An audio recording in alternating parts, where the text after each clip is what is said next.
this quiet life? It wasn't always like this. 40 years ago, at a tense family dinner, my own mother-in-law slipped something into my drink, meant to take me down. She thought I was just the quiet archivist, easily dismissed. She never imagined I'd swap glasses with her husband, or that I'd keep meticulous proof that bought decades of peace. Some records you keep forever. The roses in this garden, they require patience, pruning, feeding, waiting, much like life, wouldn't you say? People see me now, Arthur Pendleton, puttering among the blooms in my retirement, and they see tranquility.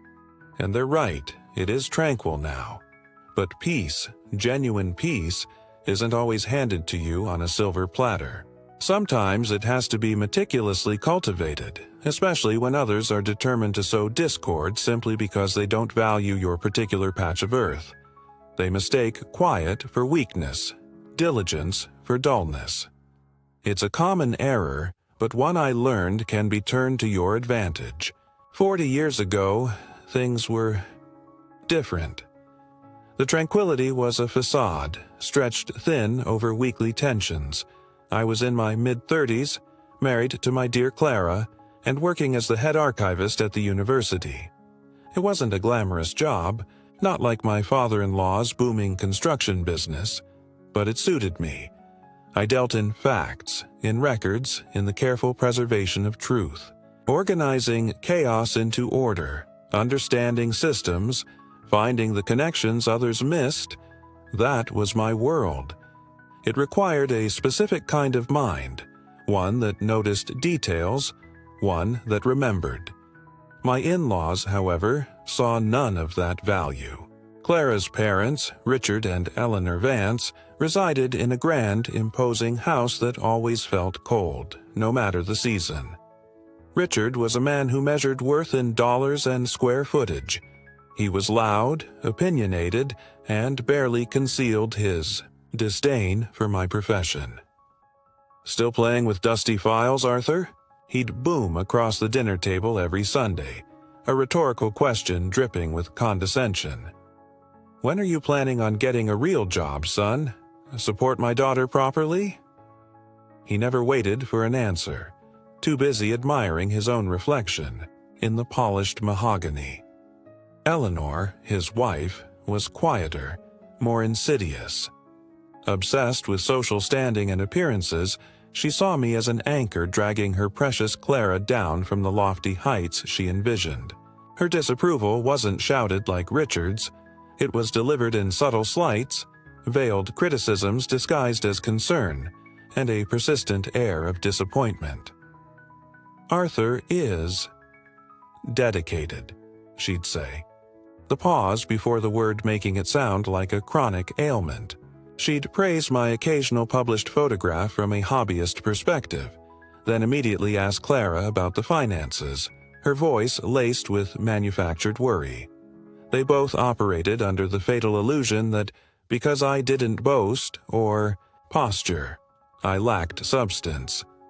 Those Sunday dinners were an exercise in endurance. Clara, caught between her love for me and her ingrained deference to her parents, would squeeze my hand under the table, a silent apology I accepted with a nod. I learned to navigate their passive and overt aggressions with polite deflections and a calm exterior. Inside, I was cataloging every slight, every condescending remark, filing them away. My archivist's mind, you see, it doesn't easily forget patterns or discrepancies. They thought I was merely enduring their snobbery. They didn't realize I was observing, analyzing. The Vances firmly believed I wasn't good enough for their daughter. They envisioned a doctor, a lawyer, someone like Richard himself, who could provide the lifestyle they felt Clara deserved, the status they craved by association. My quiet competence, my satisfaction in a less ostentatious career, my lack of interest in climbing their particular social ladder. It baffled and infuriated them. They couldn't comprehend value that wasn't measured in stock portfolios or country club memberships. They saw my patience as passivity, my meticulousness as pedantry. They completely underestimated the skills my dull job required. The ability to sift through noise to find significance, to connect seemingly disparate pieces of information, to understand that the true power often lies not in the headline, but in the footnote, the cross-reference, the carefully preserved record. They dismissed the very traits that would eventually become their undoing. Their arrogance blinded them to the possibility that the quiet man cataloging history might also be capable of meticulously documenting the present. This particular Sunday, 40 years back now, felt heavier than usual. Perhaps it was the way. Richard bragged excessively about a recent deal, or how Eleanor kept rearranging the already perfect table settings, her movements sharp, almost agitated. It was her birthday celebration, a command performance we couldn't miss, despite my own exhaustion from a demanding project deadline at the university archives. I nursed a single beer, counting the minutes, already formulating the index for a new acquisition in my head to pass the time. The air crackled with unspoken judgment. The main course ended. The polite, strained conversation faltered. Then Eleanor announced she'd made a special digestive, just a little something to cap off the evening. She disappeared into the kitchen. A few moments later, she emerged, holding a single, elegant crystal glass filled with an amber liquid. Her steps seemed unnaturally deliberate as she approached me, weaving slightly around the table, her eyes avoiding mine until the last second. Her smile felt brittle, rehearsed. "Arthur, dear," she cooed, extending the glass. "I made you something special. Just a little something to help you unwind after your busy week." Her fingers trembled almost imperceptibly against the crystal. It wasn't her usual condescending pity. This felt different, targeted. Something in her forced casualness, the slight tremor, the way the liquid clung to the glass. It set off a silent alarm in the back of my mind, the archivist instinctively sensing a document out of place, a narrative. That didn't quite ring true. Do you believe quiet strength is often underestimated? Share your thoughts below. My gaze lingered on the glass Eleanor offered. The liquid, a rich amber, perhaps brandy or liqueur, seemed innocent enough. But my years spent handling fragile documents, noticing watermarks, paper quality, the subtle differences in ink, they'd trained my eyes to catch anomalies. There was a faint, almost imperceptible film clinging near the surface, catching the light in a way alcohol shouldn't, and her insistence, special, just for you, unwind. It felt scripted, unnatural. Why single me out? Why now? The pieces clicked into place with chilling certainty. This wasn't kindness, it was malice disguised in crystal. My mind, accustomed to processing information methodically, raced through possibilities. What was her aim? To make me ill? To cause a scene? To perhaps make me seem unstable or incapable in front of Clara, reinforcing their narrative that I was unfit? The audacity of it was stunning, yet utterly in character with Eleanor's manipulative nature. She saw me as an obstacle to be removed, or at least neutralized. Anger began to simmer beneath my calm exterior, but I clamped down on it. An emotional reaction was precisely what she likely wanted. No, this required a different approach. Precision. Strategy. Richard, oblivious as ever, was holding court at the other end of the table, pontificating about interest rates or some new development. A project. He gestured emphatically, nearly knocking over his own half-empty glass, identical to the one Eleanor held out to me. An opportunity presented itself, fleeting but sufficient. With a polite smile, I reached across slightly, pretending to adjust. A stray napkin near his setting. "Thank you, Eleanor. That's very thoughtful," I murmured. In that brief moment of distraction, my hands moved with practiced smoothness, the result of handling countless delicate manuscripts. The glass she offered was deposited near my water goblet, untouched, while Richard's identical, partially consumed one was subtly shifted closer to him. I then made a show of looking at my watch.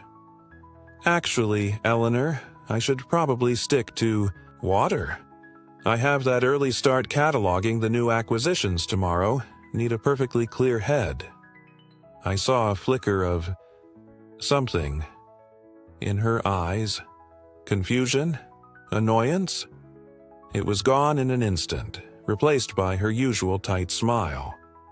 "Of course, dear. Work comes first naturally," she said, though the edge in her voice was sharp. Richard, momentarily interrupted, grunted and took a large sip from the glass now conveniently placed near his hand.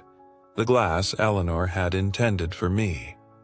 I watched him, my face impassive, my heart pounding a steady, deliberate rhythm. The rest of the dinner passed in a blur of forced pleasantries. I contributed little, focusing instead on observation. About 45 minutes later, the change in Richard began. He, a man who prided himself on his stamina and clear-headedness even after several drinks, started blinking heavily. His usual booming voice grew sluggish, his words slurring slightly. He fumbled with his coffee cup, complaining vaguely of feeling dizzy.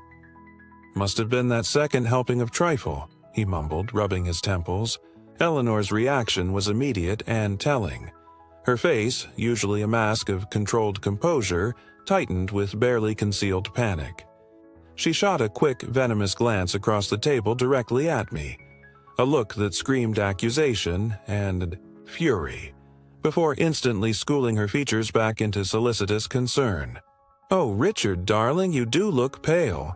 Perhaps you should lie down," she fussed, hovering over him, practically steering him towards the den. Her over-the-top worry was a stark contrast to her usual detached demeanor. She knew, and she knew that I knew. In the mild commotion as people started preparing to leave, coats being retrieved, goodbyes exchanged, I saw my chance. While Clara was helping her flustered mother with Richard, I casually circled back to my place setting.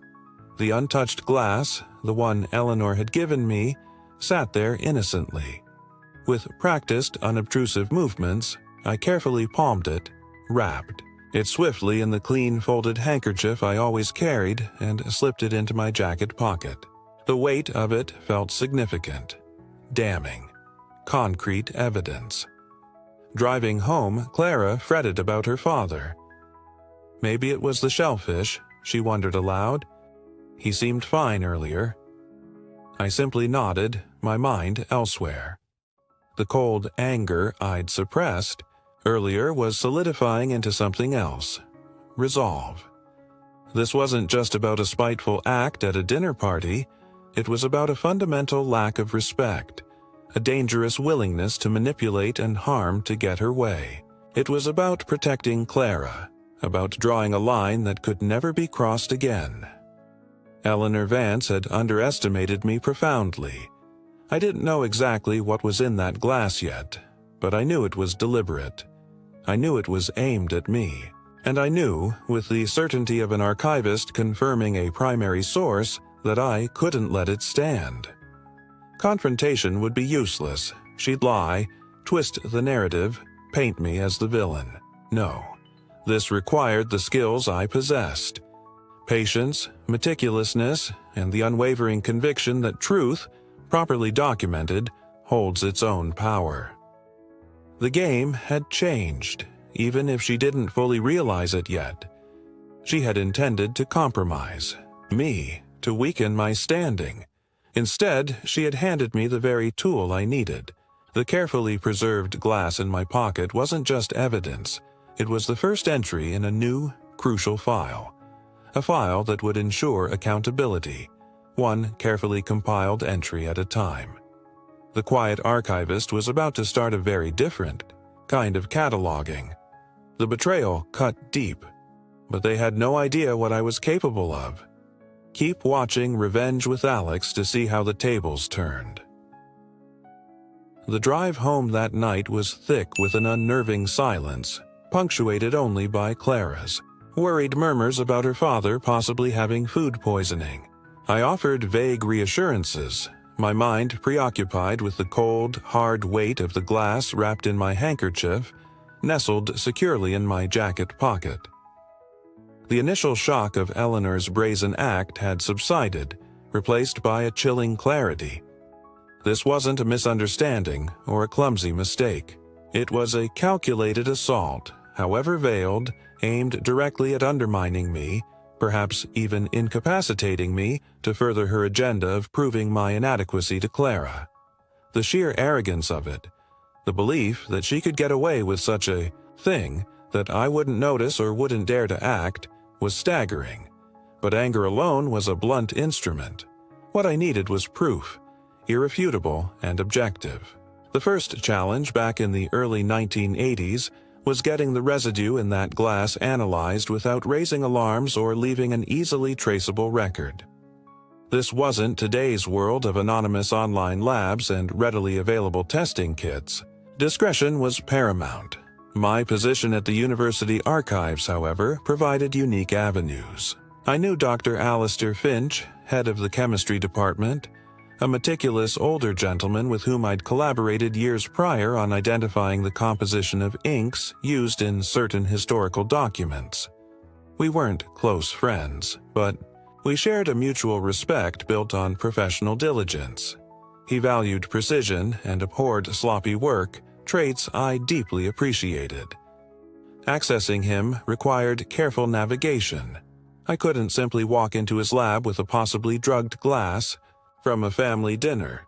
I waited 2 days, letting the immediate tension dissipate, then requested a brief meeting with Dr. Finch under the pretext of needing advice on preserving potentially chemically treated photographic plates we'd recently acquired.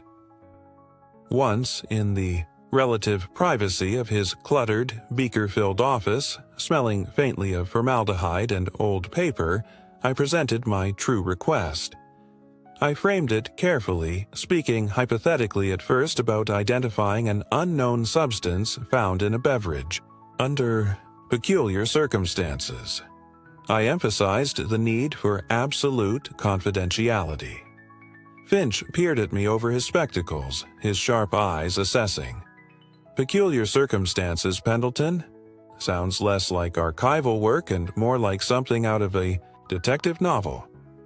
I met his gaze steadily. Let's just say it pertains to ensuring the integrity of a personal record, Doctor, and discretion is vital. Perhaps sensing the gravity, or maybe just intrigued by the anomaly, he eventually agreed. Leave the sample with me. Use the side entrance after hours tomorrow. No guarantees, mind you. Identification depends on concentration and substance. The next evening, feeling like a character in one of those spy thrillers Richard Vance so admired, I slipped the carefully preserved glass, now sealed in a small evidence bag I'd procured from a library, preservation kit, into Dr. Finch's hand.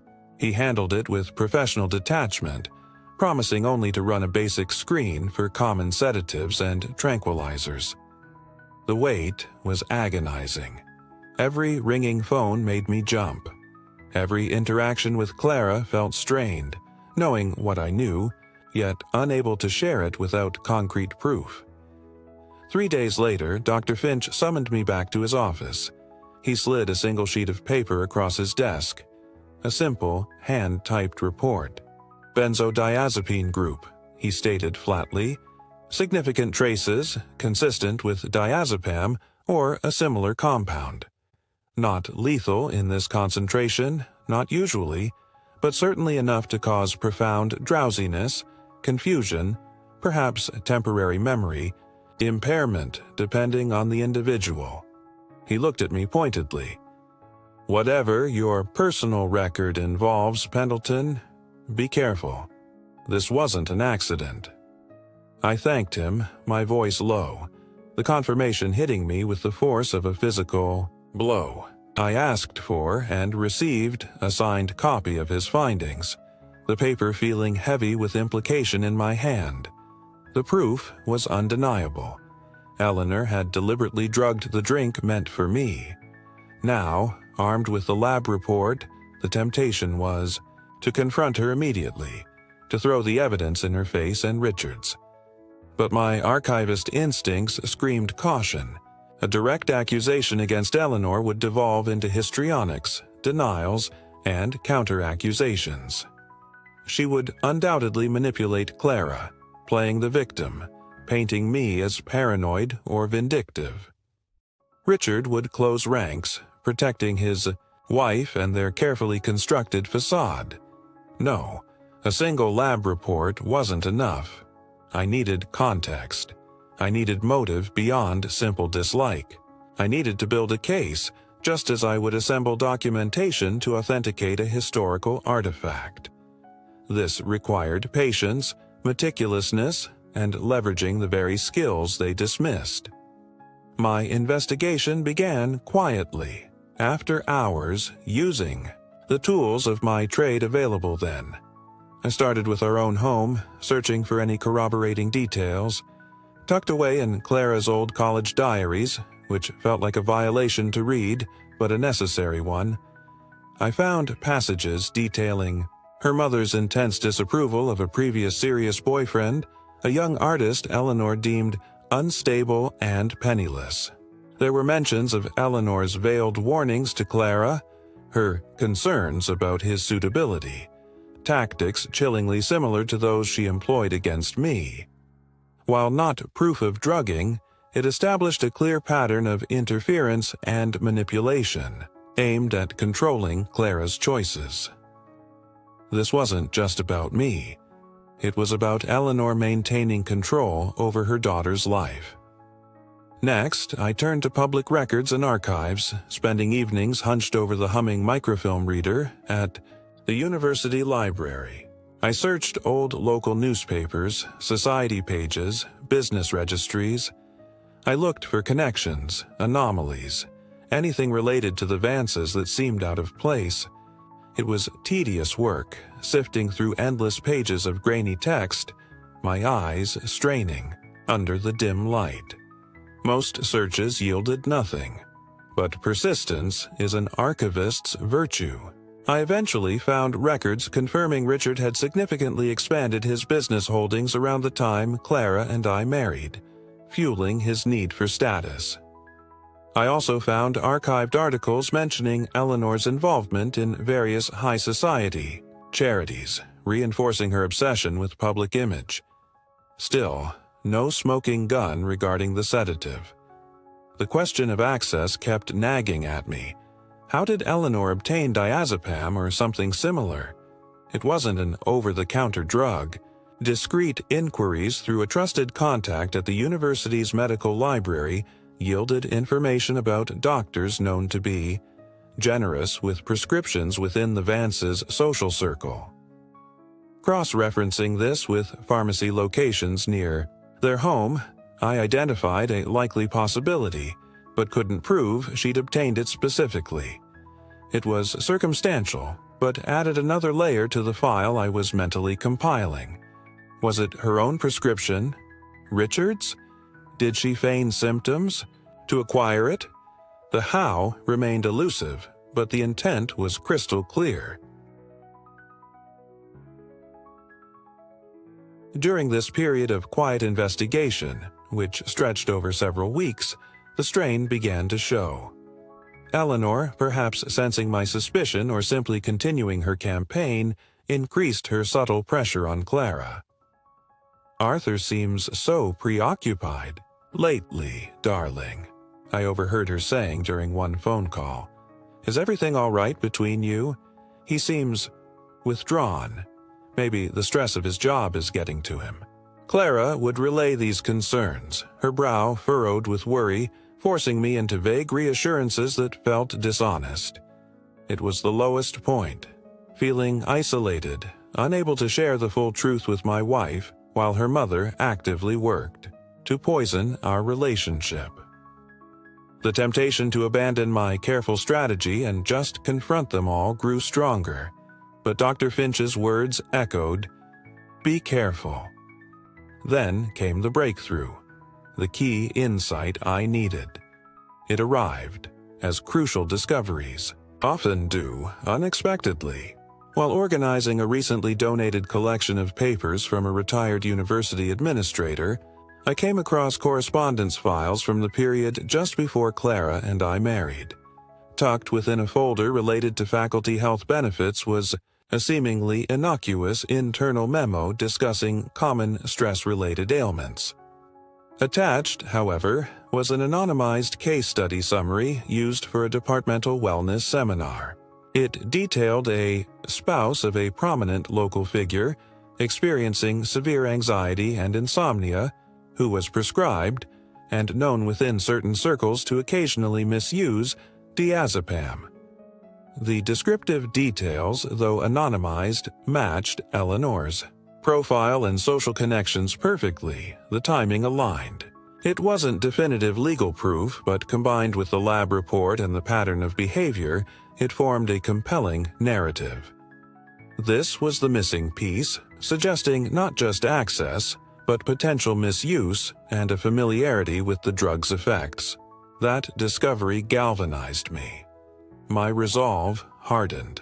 The path forward became clear. Direct confrontation with Eleanor was still unwise. She thrived on emotional chaos. But Richard was different. He was a businessman. He understood leverage, risk, and the devastating cost of public scandal. He enabled Eleanor, basking in the social status she cultivated while turning a blind eye to her methods. He was proud, arrogant, and deeply concerned with appearances. He was the one who needed to be confronted, not with accusations against Eleanor directly, but with the undeniable, documented facts and their potential consequences.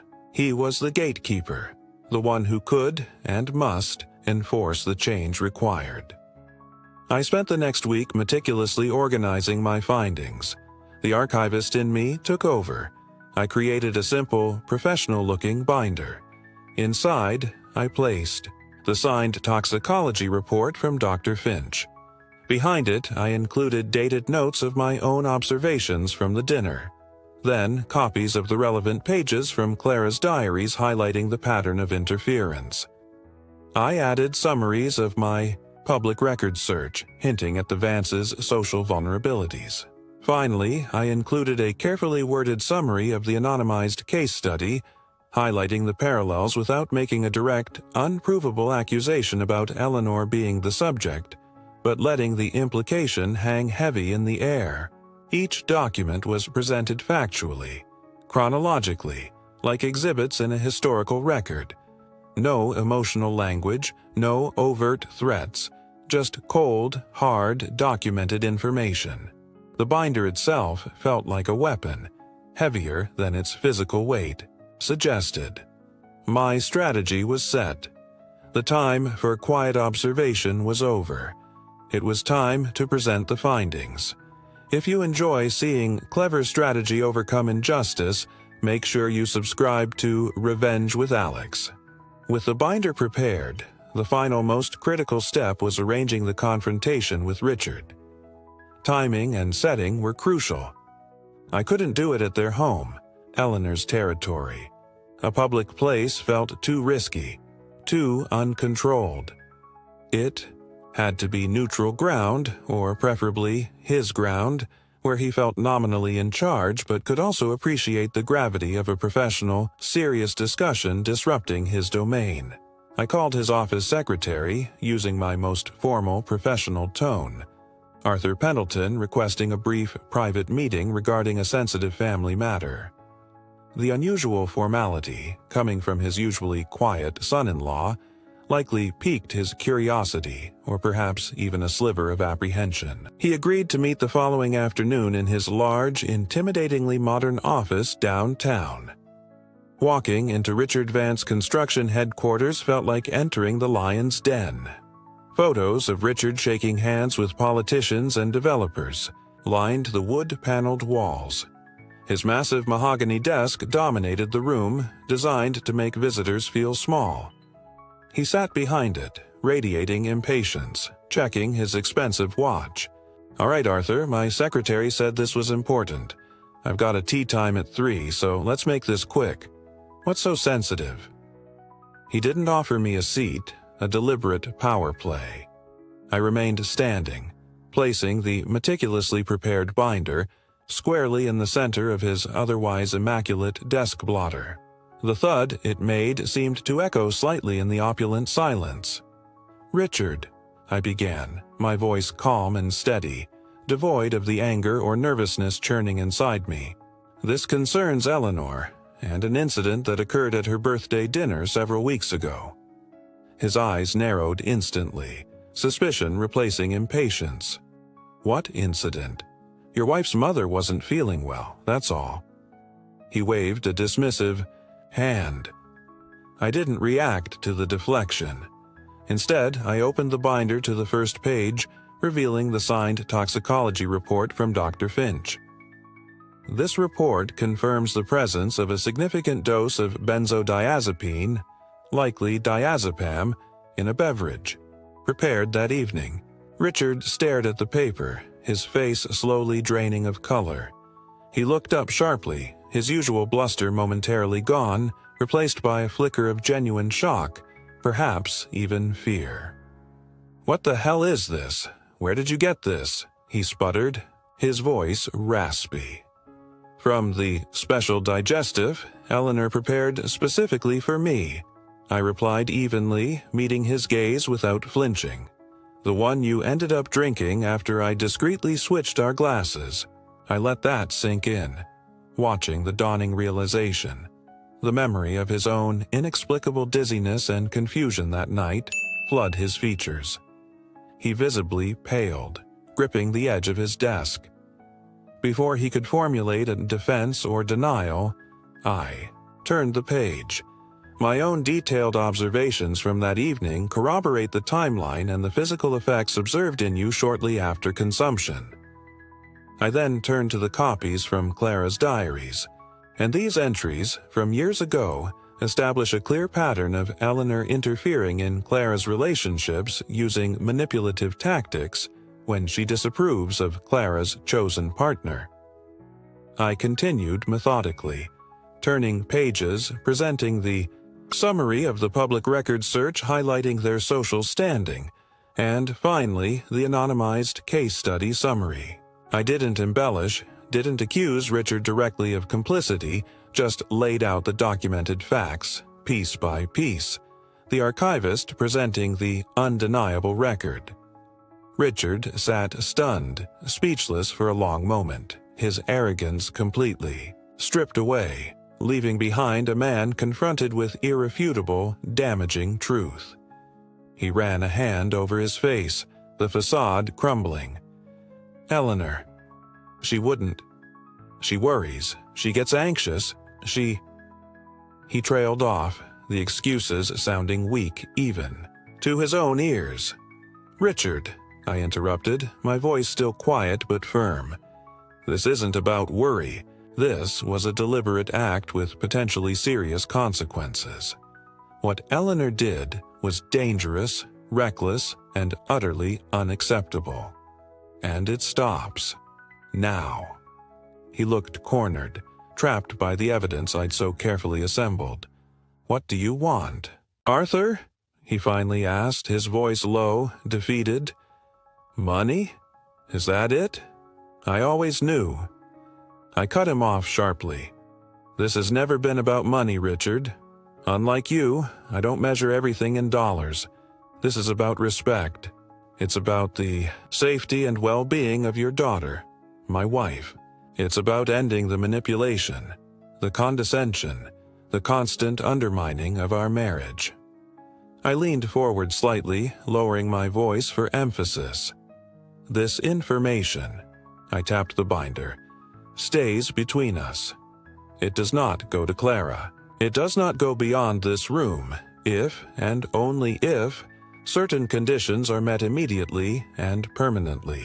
I laid out my terms, clearly and concisely. First, Eleanor acknowledges, privately to Clara and myself, what she did. No excuses, no justifications. Second, Eleanor seeks professional help for her behavior and adheres to it. Third, all interference. In our lives, all attempts to manipulate Clara, all negative comments about me or my career cease entirely. Fourth, and most importantly, you, Richard, will personally guarantee her absolute compliance. You will ensure these boundaries are respected, always. I paused, letting the weight of the demand settle. If these conditions are violated even once, this entire file, I tapped the binder again, goes directly to Clara and potentially to others who would be very interested in the Vance's family secrets. Your reputation, your social standing, consider the consequences.